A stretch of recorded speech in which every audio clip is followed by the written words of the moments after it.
CBI joint director Rakesh അസ്താനയ്ക്കെതിരായ case റദ്ദാക്കില്ല. ഹർജി ഡൽഹി ഹൈക്കോടതി തള്ളി. എം ഉണ്ണികൃഷ്ണൻ ചേരുന്ന വിവരങ്ങളുമായി. ഉണ്ണി, ഏത് സാഹചര്യത്തിലാണ് ഹർജി തള്ളിയത്? CBI സ്പെഷ്യൽ ഡയറക്ടർ രാകേഷ് അസ്താനയ്ക്കെതിരെ ഉണ്ടായിരുന്ന അഴിമതി കേസ് റദ്ദാക്കണമെന്നാവശ്യപ്പെട്ട് രാകേഷ് അസ്താനയാണ് ഡൽഹി ഹൈക്കോടതിയിൽ ഹർജി നൽകിയിരുന്നത്. അസ്താനയ്ക്കൊപ്പം തന്നെ ഡിവൈഎസ്പി ദേവീന്ദർ കുമാറും ഈ കേസിൽ ഉൾപ്പെട്ടിരുന്നു. അദ്ദേഹം ഹർജി നൽകിയിരുന്നു. ഈ രണ്ട് ഹർജികളുമാണ് ഇപ്പോൾ ഡൽഹി ഹൈക്കോടതി തള്ളിയിരിക്കുന്നത്. രാകേഷ് അസ്താനയെ സംബന്ധിച്ചിടത്തോളം വലിയ തിരിച്ചടിയാണ് ഇപ്പോൾ ഹൈക്കോടതിയിൽ നിന്നും ഉണ്ടായിരിക്കുന്ന തീരുമാനം. ഹൈക്കോടതി വ്യക്തമാക്കിയിരിക്കുന്നത് ഈ കേസിൽ അന്വേഷണവുമായി മുന്നോട്ട് പോകാം, അന്വേഷണം തടസ്സപ്പെടുത്താൻ കഴിയില്ല എന്നുള്ളതാണ്. നിയമത്തിന് മുന്നിൽ എല്ലാവരും സമന്മാരാണ്. അതുകൊണ്ട് തന്നെ അന്വേഷണം നടത്തുന്നതിൽ യാതൊരു തടസ്സവുമില്ല എന്നൊരു നിലപാടാണ് ഹൈക്കോടതി ഇപ്പോൾ സ്വീകരിച്ചിരിക്കുന്നത്. അതുകൊണ്ട് തന്നെ അസ്താനയെ സംബന്ധിച്ചിടത്തോളം ഈ അന്വേഷണം നേരിടേണ്ട ഒരു സാഹചര്യമാണ് ഉണ്ടായിരിക്കുന്നത്. നേരത്തെ അസ്താനയുടെ അറസ്റ്റിനെ ഹൈക്കോടതി വിലക്ക് ഏർപ്പെടുത്തിയിരുന്നു. ആ വിലക്കും ഇപ്പോൾ നീക്കിയിട്ടുണ്ട്. അതായത് വേണമെങ്കിൽ CBI അന്വേഷണ സംഘത്തിന് അസ്താനയെ അറസ്റ്റ് ചെയ്യാൻ കഴിയുമെന്നൊരു സാഹചര്യം കൂടിയാണ് ഉണ്ടായിരിക്കുന്നത്. 10 ആഴ്ചക്കകം അസ്താനയ്ക്കെതിരായ ആരോപണങ്ങൾ അത് അന്വേഷിച്ച് പൂർത്തിയാക്കണമെന്ന നിർദ്ദേശം ഹൈക്കോടതി ഏതായാലും നൽകിയിട്ടുണ്ട്. അതേസമയം CBIയിലെ വിവാദവുമായി ബന്ധപ്പെട്ട് അലോക് വർമ്മയുടെ ഭാഗത്തു നിന്നും ചില നിർണായകമായ തീരുമാനങ്ങൾ ഉണ്ടായിട്ടുണ്ട്. അദ്ദേഹത്തെ അഗ്നിശമന വിഭാഗത്തിന്റെ ഡയറക്ടർ ജനറലായാണ് CBIയിൽ നിന്ന് മാറ്റിയ ശേഷം ഇന്നലെ നിയമിച്ചിരുന്നത്. ആ ചുമതല ഏറ്റെടുക്കാൻ താൻ തയ്യാറല്ല എന്നാണ് അലോക് വർമ്മ ഇപ്പോൾ തീരുമാനം അറിയിച്ചിരിക്കുന്നത്. പേഴ്സണൽ മന്ത്രാലയത്തിന് ഇതുമായി ബന്ധപ്പെട്ട് അദ്ദേഹം കത്ത് നൽകുകയും ചെയ്തിരിക്കുന്നു. ഇന്നലെയും മിനിയാന്നുമായി അലോക് വർമ്മ കൈക്കൊണ്ടിരിക്കുന്ന വിവാദമായ എല്ലാ സ്ഥലംമാറ്റ തീരുമാനങ്ങളും റദ്ദാക്കാനും ഇപ്പോൾ പുതിയ ഇടക്കാല ഡയറക്ടറായി ചുമതലയേറ്റ നാഗേശ്വർ റാവു തീരുമാനിച്ചിട്ടുമുണ്ട്. ഉണ്ണി, ഇതിൽ നാടകീയ രംഗങ്ങൾ CBIയിൽ തുടരുകയാണ്. ഏത് സാഹചര്യത്തിലാണ് അലോക് വർമ്മ ചുമതല ഏൽക്കില്ല എന്ന് പറഞ്ഞിരിക്കുന്നത്? സർക്കാരിന് മുന്നിൽ കീഴടങ്ങാൻ ഇല്ല എന്ന സൂചനയാണോ അദ്ദേഹം നൽകുന്നത്? തീർച്ചയായും. കാരണം അദ്ദേഹത്തെ CBI ഡയറക്ടർ സ്ഥാനത്ത് നിന്ന് മാറ്റി അഗ്നിശമന വിഭാഗത്തിന്റെ ഡയറക്ടർ ജനറലായി ചുമതല നൽകിയത് തന്നെ അദ്ദേഹത്തെ അപമാനിക്കുന്നു എന്നൊരു വിലയിരുത്തലാണ് അദ്ദേഹവുമായി ബന്ധപ്പെട്ട വൃത്തങ്ങൾ പങ്കുവച്ചിരുന്നത്. കാരണം ഇത്രയും ഉന്നത പദവിയിൽ നിന്നും മാറ്റി നിർത്തിക്കൊണ്ട് മറ്റൊരു നിസ്സാര പദവിയിലേക്ക് കൊണ്ടുവരുന്നു എന്ന കാര്യം. ആരോപണങ്ങൾ നിലനിൽക്കുമ്പോൾ എങ്ങനെ CBI പദവിയിൽ നിന്നും മാറ്റിക്കൊണ്ട് മറ്റൊരു പദവിയിലേക്ക് കൊണ്ടുവരാൻ പറ്റുമെന്ന ചോദ്യവും നിയമവൃത്തങ്ങൾക്ക് തന്നെ ഉന്നയിച്ചിരുന്നു. ഏതായാലും തന്നെ അപമാനിക്കുന്നതാണ് ഈ ഒരു തീരുമാനമെന്ന അദ്ദേഹത്തിന്റെ കൃത്യമായ കണക്കുകൂട്ടലിന്റെ അടിസ്ഥാനത്തിലായിരിക്കണം ഇങ്ങനൊരു ആ ചുമതല ഏറ്റെടുക്കേണ്ടതില്ല എന്നൊരു തീരുമാനത്തിലേക്ക് അദ്ദേഹം എത്തിയിട്ടുണ്ടാവുക. ഏതായാലും കേന്ദ്ര പേഴ്സണൽ മന്ത്രാലയത്തിന് അയച്ച കത്തിൽ അദ്ദേഹം കൃത്യമായി പറഞ്ഞിരിക്കുന്നത് താൻ ഈ ചുമതല ഏറ്റെടുക്കാൻ ഉദ്ദേശിക്കുന്നില്ല, അത്തരത്തിലുള്ള പദവികൾ വഹിക്കുന്നുമില്ല എന്നാണ്. അതോടുകൂടി അലോക് വർമ്മ ഒരുപക്ഷെ ഇനി സർവീസിൽ നിന്നും സ്വയം രാജിവെച്ച് ഒഴിയുമോ എന്ന കാര്യമാണ് അറിയേണ്ടത്. അല്ലെങ്കിൽ അവശേഷിക്കുന്ന ഈ ഡിസംബർ 31 വരെയുള്ള കാലയളവിൽ അദ്ദേഹം എന്ത് ചെയ്യുമെന്ന ജനുവരി 31 വരെയുള്ള കാലയളവിൽ അദ്ദേഹം എന്ത് ചെയ്യുമെന്ന കാര്യവും അറിയാനുണ്ട്. ഏതാനും ആഴ്ചകളും മാത്രമാണ് ഇനി അദ്ദേഹത്തിന്റെ വിരമിക്കലിനായി ഉള്ളത്. ആ ഒരു കാലയളവിൽ അദ്ദേഹം പൂർണ്ണമായി അവധിയിൽ പ്രവേശിച്ച് നിൽക്കുകയാണോ ചെയ്യുക എന്ന കാര്യം വ്യക്തമാകാനുണ്ട്. ഉണ്ണി, പേഴ്സണൽ മന്ത്രാലയത്തിന് കത്ത് നൽകി എന്ന് പറയുമ്പോൾ അതിൽ എന്താണ് ചുമതല ഏറ്റെടുക്കുന്നതിനുള്ള ബുദ്ധിമുട്ട് എന്ന് അദ്ദേഹം വിശദീകരിക്കുന്നുണ്ടോ? സർവീസിൽ നിന്ന് വിട്ടുപോകുന്നതിന്റെ എന്തെങ്കിലും സൂചനകൾ അതിൽ നൽകുന്നുണ്ടോ? ഒരുപക്ഷെ സർവീസിൽ നിന്ന് വിട്ടുപോകാതെ ഇങ്ങനെ ഒരു തീരുമാനം എടുക്കുകയാണെങ്കിൽ മറ്റു നടപടികൾ നേരിടേണ്ടി വരുന്ന ഒരു സാഹചര്യം കൂടി ഉണ്ടാകില്ലേ? ചുമതല ഏറ്റെടുക്കുന്നില്ല എങ്കിൽ അദ്ദേഹത്തിന് മറ്റ് അലോക്കേഷൻ ഒന്നും ഇല്ലാതെ, ചുമതലകളൊന്നും നൽകാതെ അദ്ദേഹത്തിന് സർവീസ് കാലാവധി വരെ ഒരുപക്ഷെ അവധിയിലോ മറ്റോ പ്രവേശിച്ചുകൊണ്ട് മുന്നോട്ട് പോകേണ്ട ഒരു സാഹചര്യമായിരിക്കും ഉണ്ടാവുക. കാരണം ഏതാനും ദിവസങ്ങൾ മാത്രമാണ് ഇനി അദ്ദേഹത്തിന്റെ വിരമിക്കലിനായി അവശേഷിക്കുന്നത്. ജനുവരി 31 അദ്ദേഹം ഔദ്യോഗികമായി വിരമിക്കാനിരിക്കുന്ന അവസാന പ്രവൃത്തി ദിനം. അതുകൊണ്ട് തന്നെ അങ്ങനെ ഒരു ചുമതലയും ഏറ്റെടുക്കാതെ മാറി നിൽക്കുന്ന ഒരു സാഹചര്യമായിരിക്കും ഉണ്ടാകാൻ സാധ്യത. അദ്ദേഹം ചുമതല ഏറ്റെടുക്കുന്നില്ല എന്ന് അറിയിച്ചതുകൊണ്ട് അദ്ദേഹം കത്തിൽ വ്യക്തമാക്കിയിരിക്കുന്ന വിശദമായ കാര്യങ്ങൾ അറിയാൻ കഴിഞ്ഞിട്ടില്ല. ഏതായാലും ചുമതല ഏറ്റെടുക്കാൻ താനില്ല എന്നാണ് അദ്ദേഹം അറിയിച്ചിട്ടുള്ളത്. ഒരുപക്ഷെ വ്യക്തിപരമായ കാരണങ്ങളായിരിക്കും അതിന് അടിസ്ഥാനമായി ചൂണ്ടിക്കാട്ടിയിട്ടുണ്ടാവുക. ഏതായാലും അലോക് വർമ്മ ആ ചുമതല ഏറ്റെടുക്കുന്നില്ല എന്ന് തീരുമാനിച്ചത് കേന്ദ്ര സർക്കാരിനുള്ള കൃത്യമായ സന്ദേശം തന്നെയാണ്. കാരണം ഇന്നലെ അദ്ദേഹത്തെ മാറ്റുകയും ഈ ഒരു നിസ്സാരമായ ചുമതല ഏൽപ്പിക്കുകയുമാണ് ചെയ്തത്. അദ്ദേഹത്തെ പൂർണ്ണമായും സർവീസിൽ നിന്നും പുറത്താക്കിയിട്ടില്ല, മറിച്ച് സ്ഥലം മാറ്റം മാത്രമാണ് നൽകിയിരിക്കുന്നത്. ഡൽഹി പോലീസ് സ്പെഷ്യൽ എസ്റ്റാബ്ലിഷ്മെന്റ് നിയമപ്രകാരമുള്ള സ്ഥലം മാറ്റം മാത്രമാണ് നൽകിയിരിക്കുന്നത് എന്നൊരു വിശദീകരണം നൽകാനാണ് കേന്ദ്രം അത്തരമൊരു നടപടി സ്വീകരിച്ചത്. അദ്ദേഹം ഇത് ഏറ്റെടുക്കുന്നില്ല എന്ന് പറയുമ്പോൾ മറ്റൊരു സൂചന കൂടി ലഭിക്കുന്നുണ്ട്. അതായത് വേണമെങ്കിൽ ഇന്നലത്തെ തീരുമാനത്തെ ചോദ്യം ചെയ്തുകൊണ്ട് അദ്ദേഹം സുപ്രീം കോടതിയെ സമീപിക്കാനുള്ള സാധ്യതയാണത്.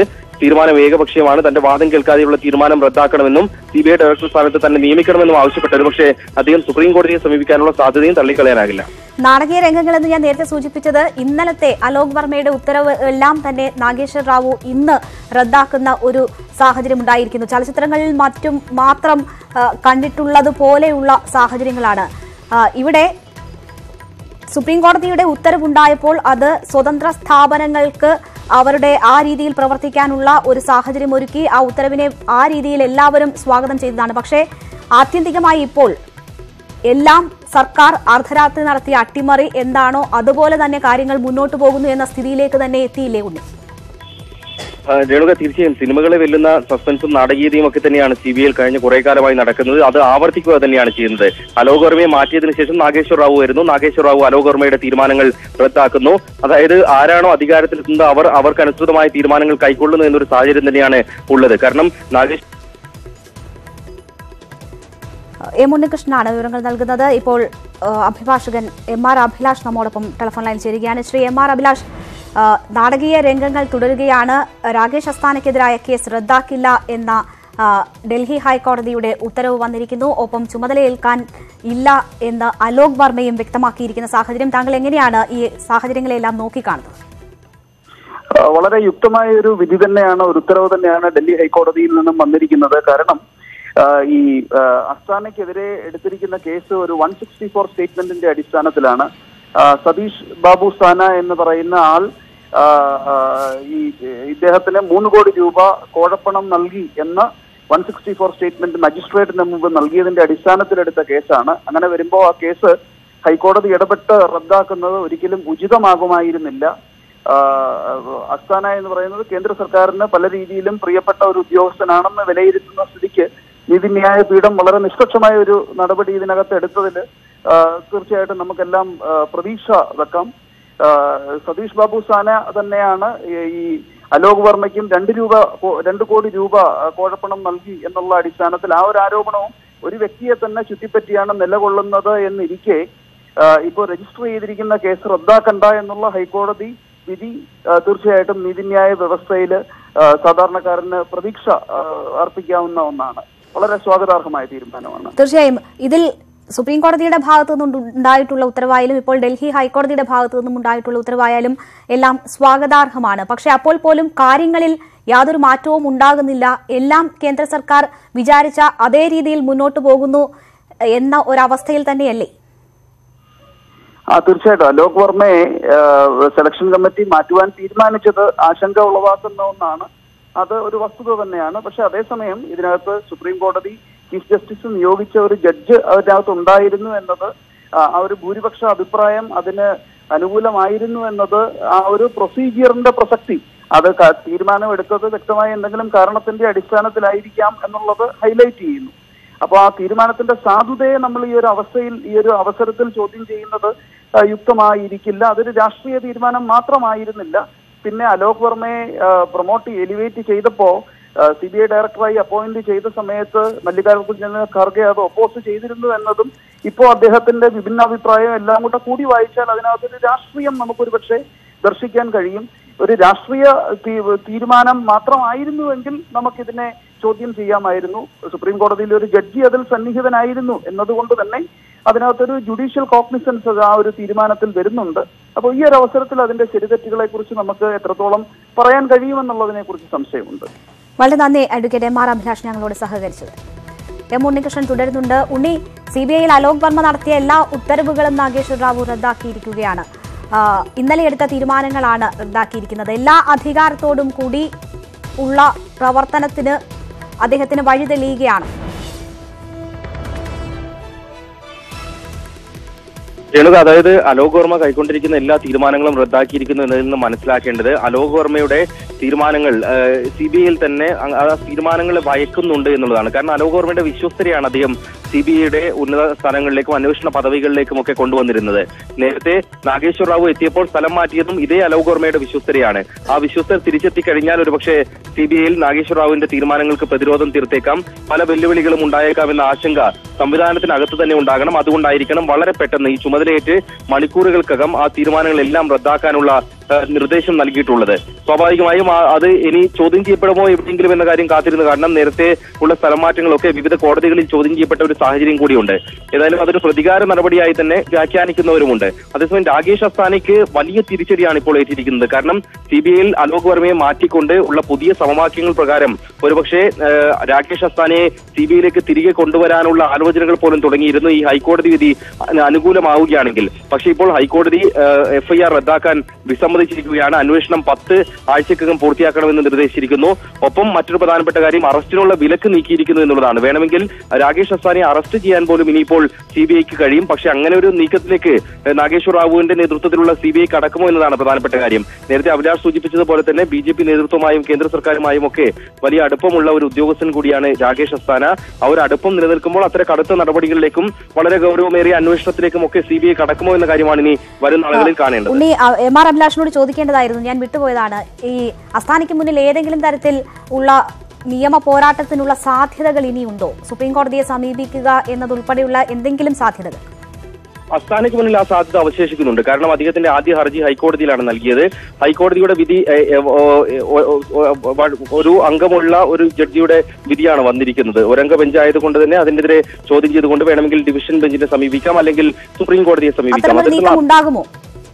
സ്വാഭാവികമായും ഉണ്ടാകുമെന്ന് തന്നെ വേണം മനസ്സിലാക്കാൻ. കാരണം വളരെ പെട്ടെന്ന് ആ കേസിനെതിരെ കേസ് റദ്ദാക്കണമെന്ന് ആവശ്യപ്പെട്ട് ഹൈക്കോടതിയുടെ സിംഗിൾ ബെഞ്ചിനെ സമീപിക്കുന്നു. സ്വാഭാവികമായും ഇനിയിപ്പോൾ അപ്പീൽ സാധ്യതകളും ഉപയോഗിക്കാൻ തന്നെയാണ് സാധ്യതയുള്ളത്. കാരണം അത്രമേൽ വിവാദവും കോളിളക്കവും ഉണ്ടാക്കിയ കേസും നടപടികളും ഒക്കെയാണ് ഇതെന്നിരിക്കെ.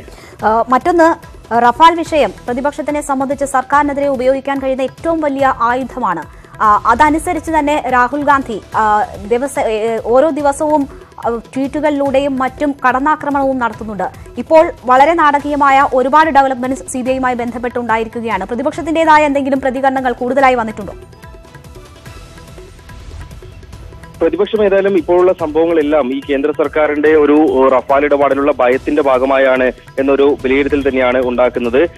അതുകൊണ്ട് തന്നെ പ്രതിപക്ഷം അതിനെ പൂർണ്ണമായും രാഷ്ട്രീയമായി ഉപയോഗിക്കാൻ തന്നെയാണ് ശ്രമിക്കുക. കാരണം അലോക് വർമ്മയെ പുറത്താക്കുന്നത് റഫാലിൽ അദ്ദേഹം FIR രജിസ്റ്റർ ചെയ്യുമോ എന്ന ഭയത്തെ തുടർന്നാണ്. മാത്രമല്ല ഉദ്യോഗസ്ഥരെ അടക്കം മാറ്റിയിരിക്കുന്നതും പ്രമുഖ പദവികളിലേക്ക് അദ്ദേഹത്തിന്റെ വിശ്വസ്തരെ കൊണ്ടുവന്നതുമൊക്കെ അത്തരത്തിലുള്ള നീക്കത്തിന്റെ സൂചനയായി തന്നെയാണ് പ്രതിപക്ഷം വിലയിരുത്തുന്നത്. CBI ഇല്ലാതാക്കാനുള്ള കേന്ദ്ര സർക്കാർ ശ്രമത്തിന്റെ ഭാഗമാണിതെന്ന ഒരു വിലയിരുത്തൽ തന്നെയാണ് പ്രതിപക്ഷത്തിനുള്ളത്. ആ രീതിയിൽ തന്നെയാണ് പ്രതിപക്ഷം ആരോപണം ഉന്നയിക്കുന്നത്. ഒപ്പം തന്നെ രേണുക, മറ്റൊരു കാര്യം, അലോക് വർമ്മ അദ്ദേഹത്തിന്റെ ചുമതലകളിൽ നിന്ന് ഒരു സൂചന കൂടി ലഭിക്കുന്നുണ്ട്. അദ്ദേഹം ഇന്ന് പേഴ്സണൽ മന്ത്രാലയത്തിന് അയച്ച കത്തിൽ താൻ തന്റെ ചുമതലകളിൽ നിന്ന് രാജിവെക്കുന്നു എന്ന ഒരു കാര്യം കൂടി വ്യക്തമാക്കിയിട്ടുണ്ട് എന്നാണ് ലഭിക്കുന്ന വിവരം. ഉണ്ണികൃഷ്ണനാണ് വിവരങ്ങൾ നൽകുന്നത്. CBI ജോയിന്റ് ഡയറക്ടർ രാകേഷ് അസ്താനയ്ക്കെതിരായ കേസ് റദ്ദാക്കില്ല. ഡൽഹി ഹൈക്കോടതി ഹർജി തള്ളിയിരിക്കുകയാണ്. രാകേഷ് അസ്താനയെ സംബന്ധിച്ച് വലിയ തിരിച്ചടിയാണ് ഇപ്പോൾ ഉണ്ടായിരിക്കുന്ന തീരുമാനം. ഒപ്പം കേന്ദ്ര സർക്കാർ അദ്ദേഹത്തെ തന്ത്രപ്രധാന സ്ഥാനങ്ങളിലേക്ക് കൊണ്ടുവരാൻ ഉദ്ദേശിച്ചിരുന്നു. അങ്ങനെ നോക്കിയാൽ സർക്കാരിനുമുള്ള ഒരു തിരിച്ചടി എന്ന് തന്നെ വേണം പറയാൻ. പക്ഷേ കൂടുതൽ നിയമ പോരാട്ടത്തിനുള്ള സാധ്യതകൾ അദ്ദേഹത്തിന് മുന്നിൽ ഇപ്പോഴും ഉണ്ട്. അതേസമയം അലോക് വർമ്മ ചുമതലകളിൽ നിന്ന് രാജിവെച്ചു എന്ന വിവരങ്ങൾ വരുന്നു, സ്ഥിരീകരിച്ചിട്ടില്ല. എന്തായാലും സ്ഥലം മാറ്റ ഉത്തരവ് അദ്ദേഹത്തിന്റെ ചുമതല മാറ്റിയ ജോലി ഏറ്റെടുക്കാനാകില്ല എന്ന് അദ്ദേഹം അറിയിക്കുകയും ചെയ്തിരിക്കുന്നു. ഒപ്പം അലോക് വർമ്മ നടത്തിയ സ്ഥലമാറ്റ ഉത്തരവുകൾ നാഗേശ്വർ റാവു റദ്ദാക്കുകയും ചെയ്തിരിക്കുന്നു. ഉണ്ണികൃഷ്ണനാണ് വിശദമായ വിവരങ്ങൾ നൽകിയത്.